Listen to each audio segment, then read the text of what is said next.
Okay, today I've got Clancy. Clancy wanted to show up and be part of this video today. Mwah. Gosh.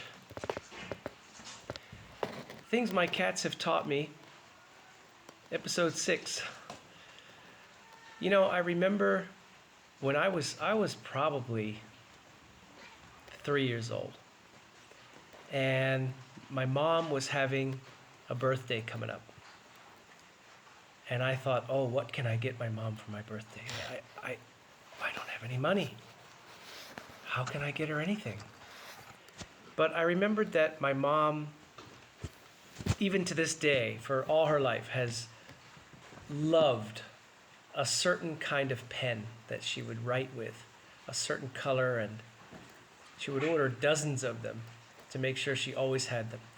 And so, with the innocence and naivete of a child, I went into the den, the study, and opened the desk drawer and found one of those pens that I knew my mom loved. And I wrapped it in paper and I gave it to her on her birthday. And when she received it, because she's pure love, she made a big to-do. Oh my God, this is exactly the kind of pen I love. Thank you so much. This is a wonderful gift. I'll always cherish this. And on one hand, I took something that belonged to my mother and gave it to her as a gift. But I did it in innocent naivete, ignorance, whatever. I didn't know any different. I just knew I wanted to express my love for my mom. And on the other hand, my mom, of course she knew.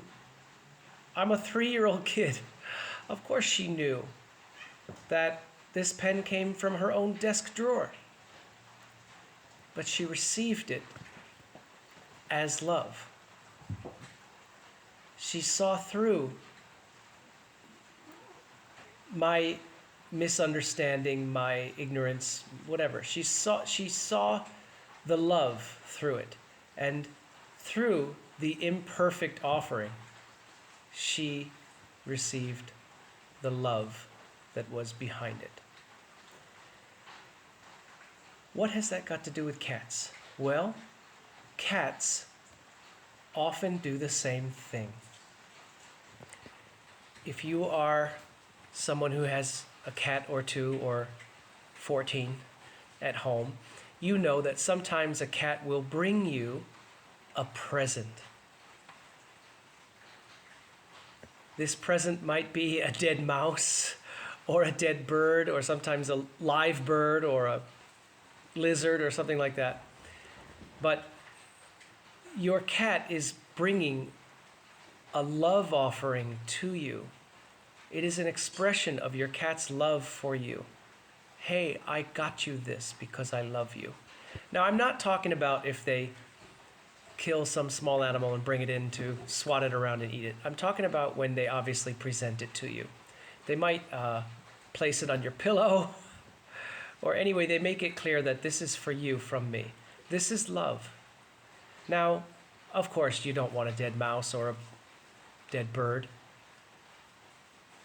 but you understand that your heart will still be touched by the love that was behind it, that was the motivation for it, of which it is an expression. And I think that God is reflected in these two examples. I think that God receives our love offerings, even though sometimes they are skewed or naive or ignorant or maybe even offensive if we really thought about it.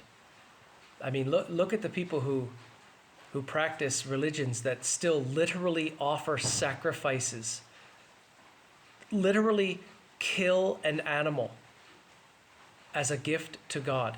here, let me take this magnificent living soul creation that you have made, which belongs to you.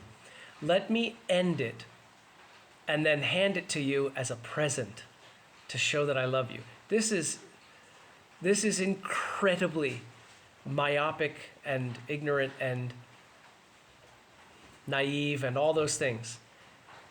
But I think that if the intention was pure and was love and the understanding was truly absent, then I think God receives the love that we meant by that. And so my cats are an example of that, and so are yours. When they bring you a mouse head or the bottom half of a gecko as a present, it's there from where their consciousness is and their understanding is, and from their ways, it is their way of saying, this is for you because I love you. And I think that God often receives the same way from us.